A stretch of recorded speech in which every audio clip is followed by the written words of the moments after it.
Yo, this is Smokey, and this is episode 17 of the Smoke Room. It's incredible that I made it this far, but I have my casual interviewer on the show with me, Louden Styles. This is probably like the third or fourth time we've done this on the Smoke Room. I know, right? I don't even know how many times I've lost count on the many times I've done this because apparently I'm the only person that wants to do these damn things with you. Nobody else cares about it. I don't care. I do it for fun. It don't matter to me. Yeah. But yeah, It might as well just be called Smoky and Loud and Shoot the Shit for like 20 minutes. Should just yeah. do that already. Alright, but I got you on this show. There's probably gonna be some changes in Battle Pro.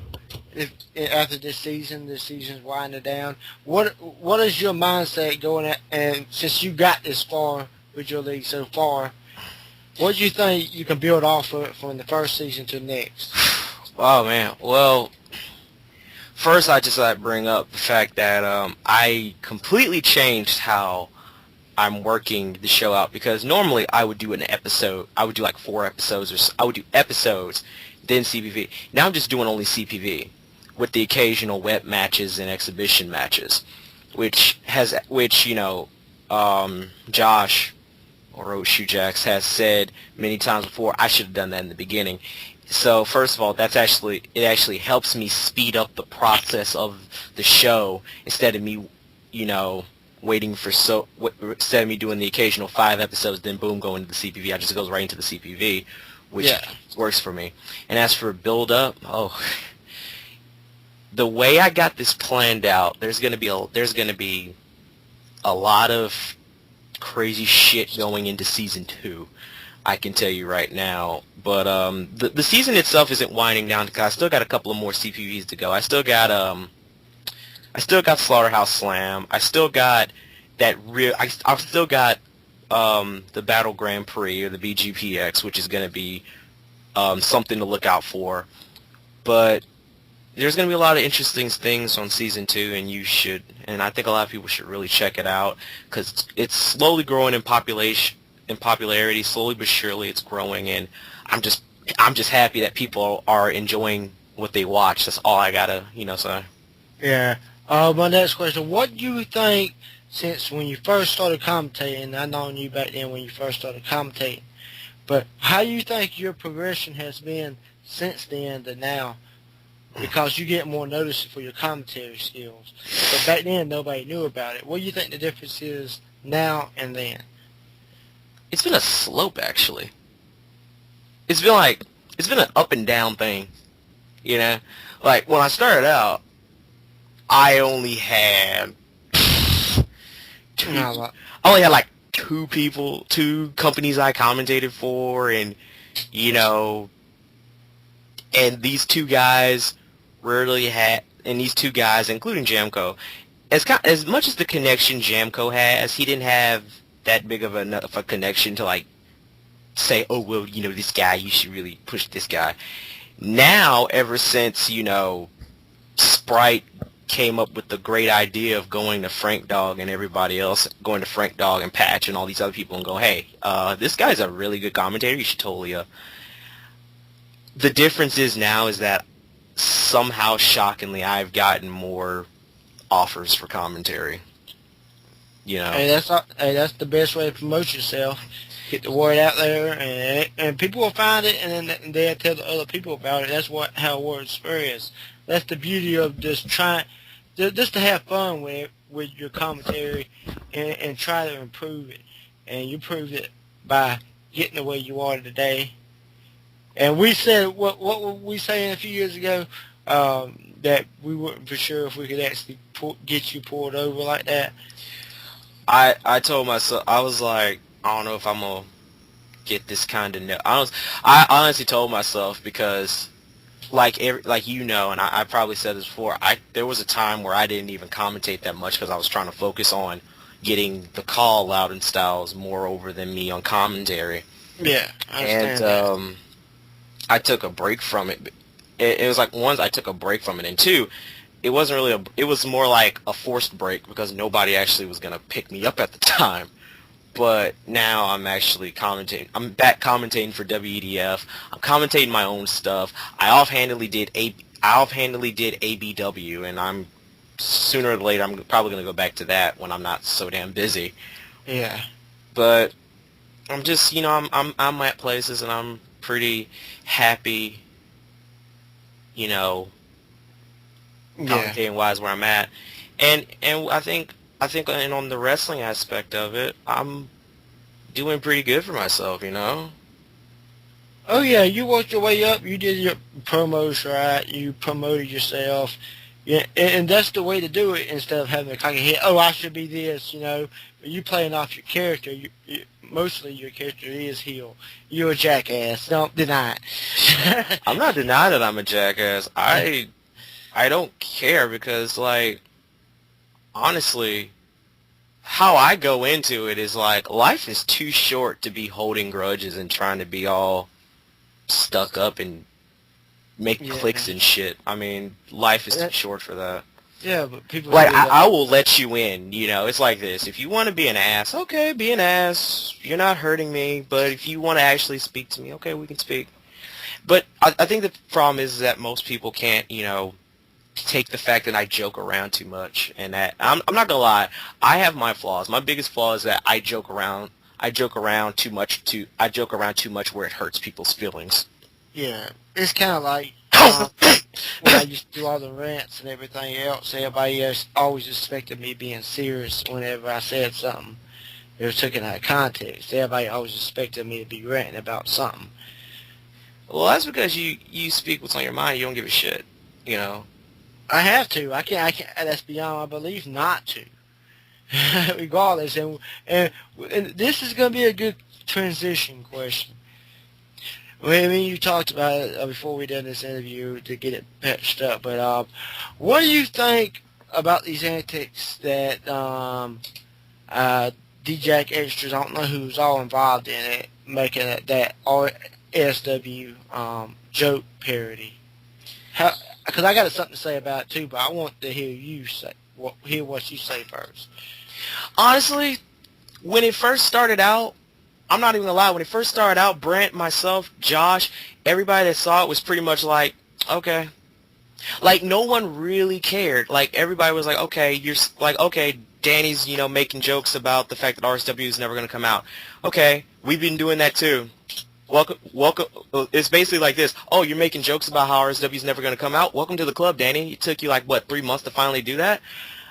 And, for a while it was like, okay, whatever, And Brent was looking at it, and I was looking at it, and the first couple of parodies came out, and Bert was making them, Danny was making them, and it didn't really,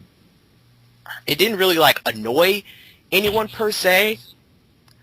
I think the only biggest thing I think anybody would say was, oh yeah, Chris Benoit jokes. That hasn't been done since 2007.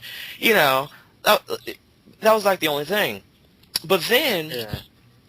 in typical fashion, Danny has to push it even more to the point where it's driven to the ground, and people are now going, okay, we get it. You have an issue. I say, okay, we get it. You don't like RSW. You don't think RSW is never going to come out. You think that Brent overhyped his shit to Kingdom Come or whatever you think. And now you're just trying to find, and now it's just like, and now it went from just him joking and dicking around to him just wanting to do something to piss Brent off and to shit on a product that Brent is trying to make. I think it's a long story. This happens every single year. I'm not sure if you remember it, but they made a RCW parody too a couple of years back. I know there's been if I can count now, I don't know. I've lost track of them, but there have been at least, I think, 10 RSW Never Ending Aggression parodies. Yeah, and that was back whenever we was all in that beef and everything. And I feel that the only reason he's doing it is personally just that he wants the attention. He ain't getting the attention like he used to, and he needs to slow his roll a little bit. And this is me being honest, loud, and you know me. I speak the truth whenever I do. Danny's always been this way. He always wanted all the attention. Whenever it's all for him, he tries to do something like that. The attention back on him. He needs to focus on his own life. In real life, he got kids and everything else, but he has the nerve to come here and disrespect. I know how hard Brent's been working on this show. He wants to make everything right, and he's a friend of mine. And I can't idly stand by. I just wanted to get all the facts before I actually said something. But regardless who is in control of that whole thing, it don't matter. This whole thing we are doing is for fun. Brent's trying to put out a good product so people will enjoy it. Louden tries to put out a good product so people enjoy it. And when you do something like that, that type of disrespect, honestly, get a clue, man. Do your own thing. Don't worry about what we doing. Don't be worried about Brent doing. Just because you have beef with him, motherfucker, you have beef with me for years. I honestly don't even know if it's like a beefer thing per se, but I think it's just like, honestly, I think it's just Danny trying to get under Brent's skin. Yeah. Because like he did me. Whatever the fuck reason, you know, and I'm gonna be the first one to tell you because I think he's even made the shot of saying that anybody that follows Brent and RSW are fucking sheep because they think this show's gonna come out. And, this is coming from a guy who's actually talked to Brent many times over the years, and I know the ins and outs, and I know what's going on. It's like, everybody deals with it. Everybody deals with personal issues. Everybody deals with personal shit where you can't put stuff out. And, that's basically what happened. It's been a long-ass time, and we might as well call RSW the Duke Nukem of the Call Wrestling world, because of the Duke Nukem Forever of the Call Wrestling world, because you're gonna do that never been released deal. But when you're dealing with shit in real life and console problems, what can you do? Shit's gonna happen. Yeah. We all deal with it before. We all deal with it. We've all had those issues. We've all got all kinds of issues. Yeah, and that's what I feel like is going on. But I also have in the back of my head that Danny does know all this. He just chooses to be the douche that wants to piss everybody off. Try to be the guy to piss everybody off, and he gets everybody else involved in it. And I'm gonna offhandedly mention this. Got Biff to try to get Evan out of RSW because Biff thinks that will never show up either. But it's just a lot of things going on, and honestly, Brent is recording stuff. He doesn't really care what's going on, and that's good. And like I said, it's a joke that's being driven to the ground, like many other jokes that he has made, and it's just being driven to the ground to the point where people are like, okay, we get it. I only got one thing to say to them. They just need to get a new hobby. Either get a new hobby or continue having fun with Call. Call isn't for this shit. The parodies, there's this and this and this and this. This is about having fun and putting best storylines together, and regardless of how long, as you were saying, regardless of how long, it will be out. And they're going to feel stupid whenever RSW becomes one of the top leagues once it gets established. I wouldn't doubt that at all. And Danny, I ain't. This is the thing, so it won't get blown out of context. This is not directed to Burb or anybody like that. It's just directed to Danny. Danny, come on, man. We've been through so much shit. Me and you don't see eye to eye a lot, but that's pretty childish, man. You need to grow up. You got a kid, and you need to be thinking of other things besides trying to make fun of somebody else's league. Really, man. But besides that, anything else you want to add to it, and then I'll move on to the next subject. Honestly, no, I pretty much said what I wanted to say. Alright. But, alright. Everything going on in Call, they've been, the debut, since we last talked, of IPW and quite a few other ones. What are your opinions on IPW so far, and what is your opinions on Dante Styles? um, Considering I'm part of the little the little group of the bookers of IPW, and by bookers I mean Josh basically tells me what him and Patch have been planning for it. Yeah.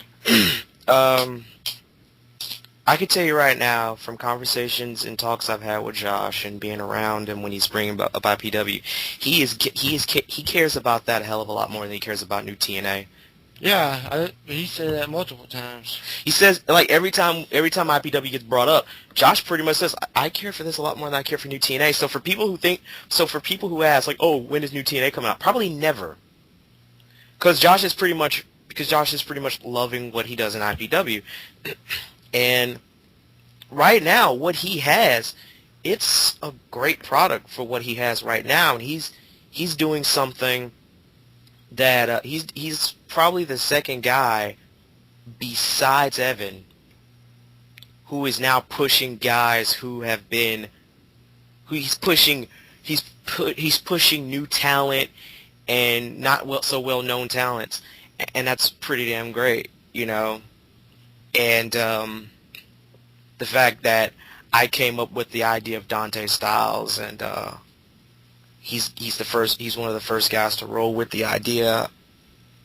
I just gotta say thanks, because that could have just been something I made and nobody would have used it, but because Josh decided to take it in and give it a chance to grow, so to speak, and do that, it's gonna work out so great. And after seeing Dante in his first match and stuff, I mean, there's nowhere to go but up for him. Yeah. Starting off fresh with him, and especially since he got a lot to prove, as Josh said on commentary, they're different in styles. Louden style is more of a Japanese style, and I just want to bring up Louden's actual style of wrestling, because I know a lot of people. I know I always say that I got such a purisu kind of thing to myself, and I do. But there's also some traditional Southern wrestling somewhere in there. So it's basically Southern wrestling with a bit of Japanese. I just want that out there. So it's basically like me, but not as rough. I think it's more as rough. Because of the fact that it's strong style. So basically I can put it like this. Imagine JBL if he just didn't give a fuck about anything. That would be dangerous. 10 times more, and if he was drunk. Pretty much, that's how the style would have been. Or it should be. There's a lot of things going on. You're getting accepted into more colleagues, I noticed. The funny thing is, with me getting an IPW, I honestly didn't think I was, because Josh, I think since New TNA, teased the idea of me being an active member on the roster, because at that time I was actually a commentator, and he was gonna do the role of me being a wrestler on New TNA, and he teased it, and him and Patch teased it, but it never happened because he felt that I shouldn't have been. He felt like it wasn't, it wouldn't work. I had a lot of weird fiascos with WCW when Carter, on and off again, was thinking about bringing it back, then not bringing it back, bringing it back, then not bringing it back, and when IPW came up and he was like, I'm going to use Louden, I was like, shit, really? I'm in Louden's in IPW, and honestly, it's funny, because out of all the colleagues that I'm in right now, I'm only in 3 at this. EDF. I'm 4 if you want to count RSW, because 4. But there's EDF, IPW, a league outside that nobody pretty much has heard of, PWS, which is Pure Wrestling Spirit. By it's a secondhand promotion by the Jam Factor, Joseph Matos. I think we all in that. You're in it. I'm in it. You always make jokes because you say, all right, who am I jobbing to today? Because I always job on it, damn man. Well, it's CPU versus CPU. You can't fucking expect, I lose. It's all good though. It helps to humble you because you got to go a mile long. I do, but I can take a loss. Loss is happening. I know I'm fucking with you, but you always try that, sucker. It's EDF, IPW, PWS, and IPW and RSW. So yeah, I only am like in 4 leagues in actuality. Yeah, you're starting to promote yourself. You're getting yourself out there. That's how I did it when I first started. Right, and I think this year I'm hoping to get into more. I think my goals are basically get into more leagues, win titles, grasp that occasional main event status that a lot of people feel that that's gonna be me pretty soon. Yeah, should talk to the owner of RCW and see if you can get in there. We'll see. Hopefully, but it might work. You never know. Right, but I mean it's going pretty well. I'm liking where I'm at. Okay. But okay, the next question is, I think we touched base on this, but I ain't 100% sure, so you just correct me if I'm wrong. You into a lot of Japanese wrestling, but who is your favorite wrestler? My favorite wrestler? In Japan or whatever. My favorite wrestler in New Japan. Shit. Okay, I'm going to say, God, there's so many, but it's just hard for me to say because I don't want to come off sound like the obvious guy who I have a lot, honestly. There's Hiroshi Tanahashi, Shinsuke Nakamura, Okada, Jado and Gato, Minoru Suzuki, Taka Michinoku, Taichi. I like Taichi. Prince Devitt. Just a lot of people. There's a lot of guys in New Japan who are like my favorites, but if I had to pick my honest to God most favorite, it would have to be Shinsuke Nakamura. Cool. Good answer. Because he is by far the weirdest motherfucker to ever walk in there. He is just basically a sleaze, and I love how he acts. Of course you do. This guy looks like he looks like the guy that would come back from a club at 5 a.m. with 2 questionable ladies on each arm, and he just woke up with his hair all fucked up and was like, "Yeah, I did that shit." That's pretty much his attitude. Okay, what league would you like to commentate for that you haven't commentated yet? There's still a few of them out there. Which league would you want to commentate next, if you could? Well, I can already cross WDF off my list because I've commentated there many times. Yeah. Quite honestly, I want to commentate. I want to just do a spot on IPW and commentate there one day. And honestly, this one little dream of mine, this is just for me to be a dick. Yeah. I want to commentate CCL just for the sole purpose of me burying every fucker on that promotion, because every single one of them aren't really main event status except one guy, and every single other person is just a guy who's trying to get his call over, and they bring him to CCL because everybody knows Eddie Mack loves every fucking call, and he will push them to no others and then forget about them a month later. So yeah, I would like to commentate CCL just so I can, bury the product. I just don't care about that C word anymore. That's why I call it now, the C word. The C word. You treat it like the word cunt. Yeah. It's just the C word and nothing more. You know? Yeah, But that's all I got to say about it. but I guess you could say that's a place I want to commentate because of me, because I just want to be the one asshole to bury it and pretend like, like, oh yeah, I love this place, and then the moment I get on commentary, here comes Chris Benoit, number 25, Michael Hyman, making his way down to the ring as he takes on Belmont. I'm sorry, Aaron Alexander. Yeah. I want to be that guy, We do it. We talk them into it. I enjoy it. I watch it. I don't watch it either. Because I would love to see you trash. I would love to see you trash. I would go in there blind and just call every match and be like, well, this is shit. This is shit. Here's a guy who thinks he's a world champ, who thinks he's over. No, he's not. Yeah. That'd be so damn funny. Okay. Well, next question. What do you think about the March, Matt? How you been keeping up with college basketball? Ah, shit, dude. I have not even been catching up with it. I kind of got lost around the first round of March Madness. I know this was an underdog team that made it.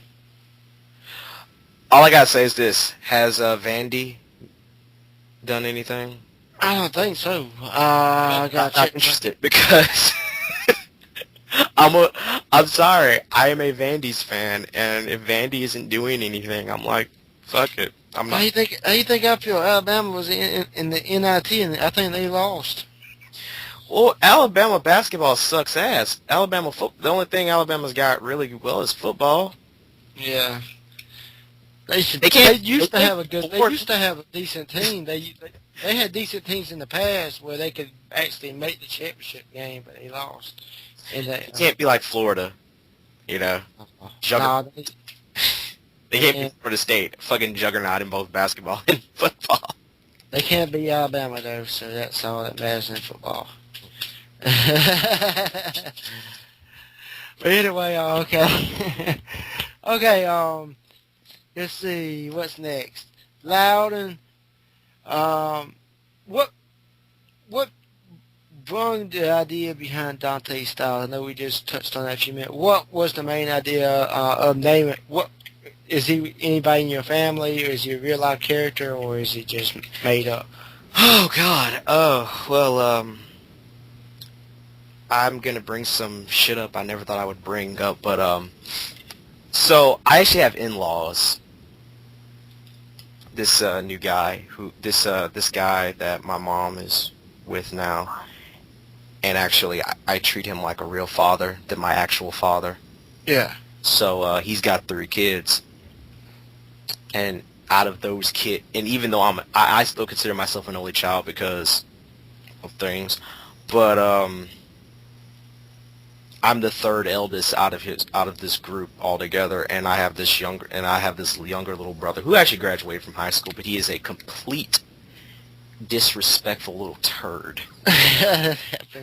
Like he's growing up, but there were like times when I was around him that I would just look at him and I was like, why did your mom open her legs up for this? For you to pop out, Yeah. That's how bad it was, and I can say Dante's kind of offhandedly represents him, but also it's like an offhanded mention of my little brother, of my little step brother, but the other actual idea of Dante actually comes from Riley from the Boondocks, because that's kind of like how our relationship is, with a real life twist to it, because Loudon's pretty much the Huey while Dante's the Riley who shits on everything Loudon does, but deep down inside he just wants Loudon's attention, he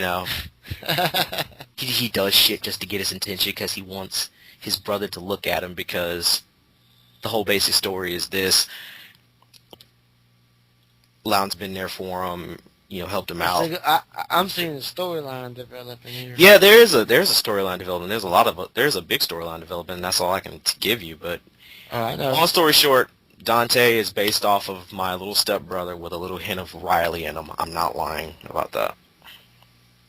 Yeah, I got introduced to the Hall of Pain on the last new WWE show. I was like, damn, I was so close to winning that match, too. It was a good match, actually. I actually give her props. So she actually did that match pretty good, even though I lost. I'm still in the world title match at the CPV.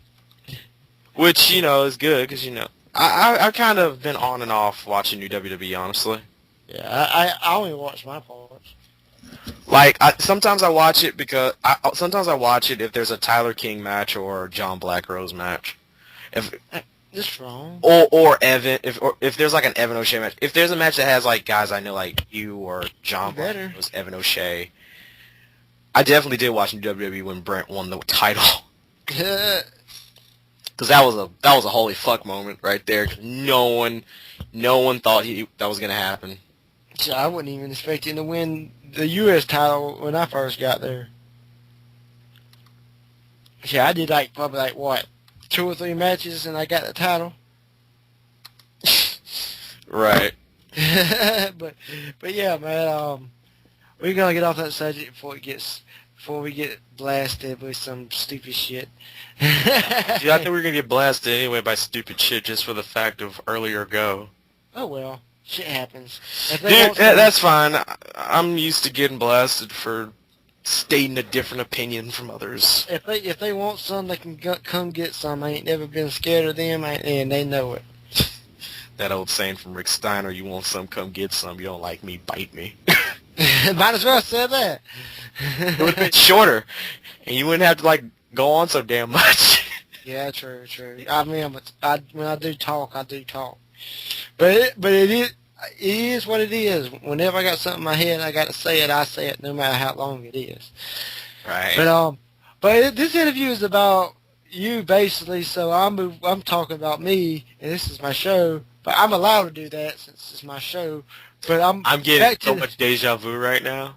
I know. I said it before. At least the 3 times I was on this fucking interview with you. Okay. What you think of WWE? What you think of the card so far for WrestleMania? Shit. Deep and honestly. It's an alright card. It's a little bit better from last year, Though I called the whole Fandango gonna debut at WrestleMania. I fucking called that. I knew that Fandango and Jericho were gonna have a match at WrestleMania, but it'll probably be a pre-show match. Probably will. But that's sad. All I gotta say is this: I hope for this WrestleMania, they don't do the stupid shit and have the world title as the first fucking match, because that was just, to me, that was shitting on a world title. Yeah. That was really dumb to do. They got to do it this year because they're Rock and Cena. I honestly think they're gonna make that. I think they're gonna make the world title match a co-main event for the simple fact that they have actually pushed. They've actually got some story behind it and they're actually pushing it. But something in the back of my head feels like they're gonna make that the first match again out of some whatever reason. I'm gonna laugh whenever Ziggler tries to cash in his thing and he loses. It's honestly looking like Ziggler's going to be the first guy to lose the Money in the Bank. Second. Well, the second guy to lose Money in the Bank, but he loses it in a way where I honestly believe it's going to go, there's so many ways this can go. It's either he cashes in on the grandest stage of all and he wins it at WrestleMania, which would be the biggest holy fuck moment, and that'd be like the epitome of showing off. 2, he cashes in, loses it at WrestleMania.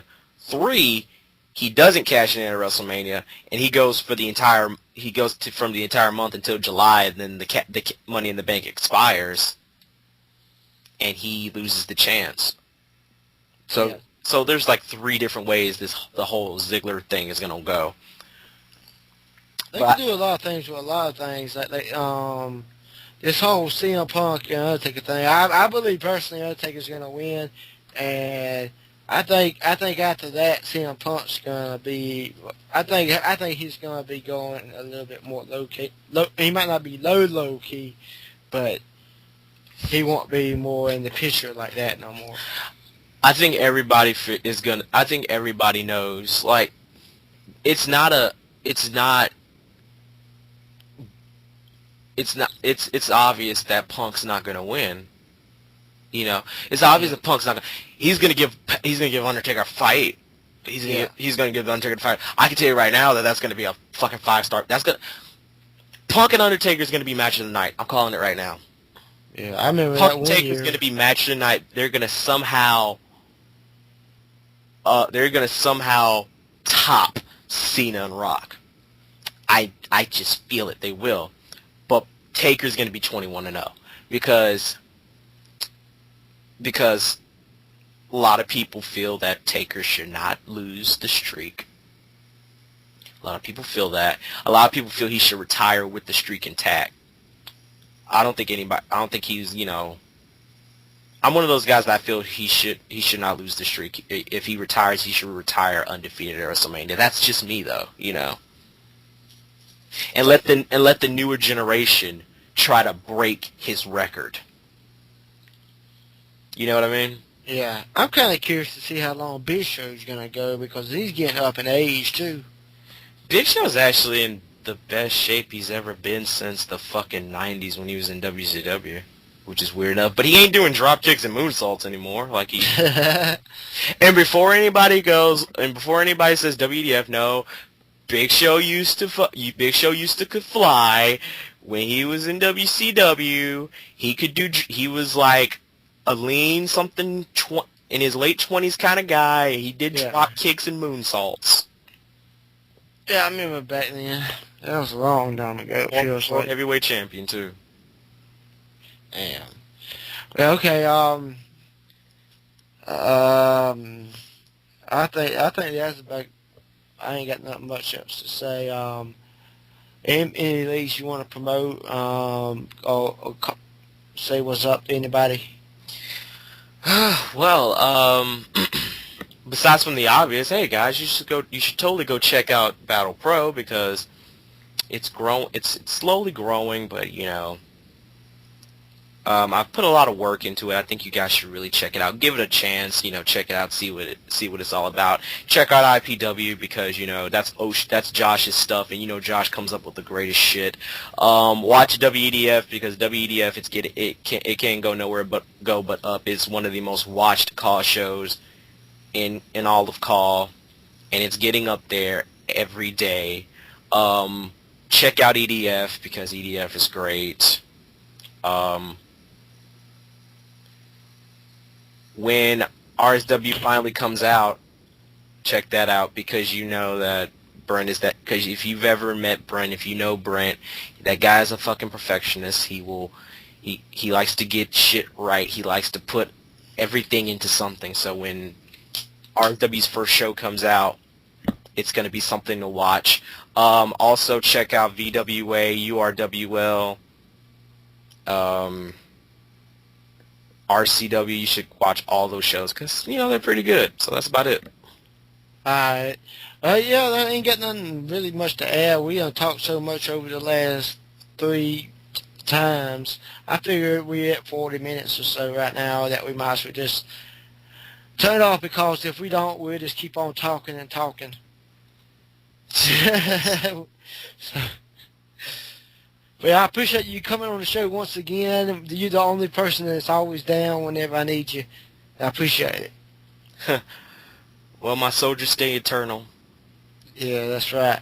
But this is gonna be part 1 of this episode. I'm gonna have Poison B on the next part. So I hope y'all stay tuned to that. Peace.